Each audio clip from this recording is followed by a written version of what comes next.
नमस्कार मित्रांनो, जय बजरंगबली. एखादी गोष्ट चांगली घडते त्यावेळेला आपल्यावर कोणाकोणाचे उपकार आहेत त्यांची आठवण नक्कीच ठेवायला पाहिजे.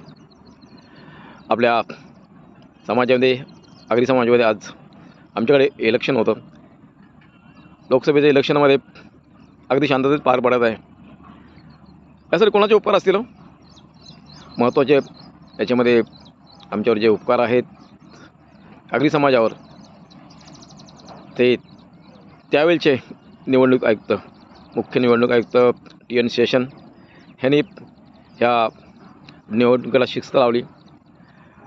कसाही कोणी वागत होता त्याला अगदी ताळ्यावर आणलं. तुम्हाला नियमानुसार वागावंच लागेल हे जे अशक्य वाटत होतं हे असं कसं घडणंच शक्य नाही ते त्या माणसाने घडवलं.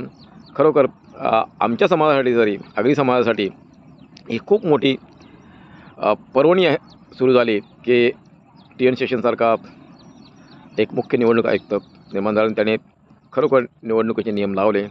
नाही तर आमचे सर्व इलेक्शन वैचारिक सोडा उगाच आम्ही भाऊबंद, आमचे नातेवाईक, शेजारी यांच्याशी वैचारिक नव्हतं, नुसतं असंच भांडायचं. तो तिकडे मत देतो तर मी इकडे मत देणार, तो मी इकडे दिला तर तू तिकडे, म्हणजे ह्या नुसत्या मतांच्या ऐवजी वैचारिक काहीच नव्हतं. आपसात भांडायचे आणि त्याच्यात फायदा काही नव्हता. पण तरी ते पिढ्यानपिढ्या करत होते. 40-50 वर्ष लोक एकमेकाशी भांडत होती, एकमेकाला मारत होते, कोर्टात जात होती, कोर्ट कचेऱ्या मारामाऱ्या सगळं काही करत होते. पण त्याला सर्वांना आळा बसण्याचं पहिला प्रमुख कारण TN शेषन. तुम्हाला खरोखर धन्यवाद. तुम्ही आमच्या समाजासाठी एक खूप चांगलं कार्य केलं. धन्यवाद. जय बजरंगबली. लोकशाहीचा विजय असो.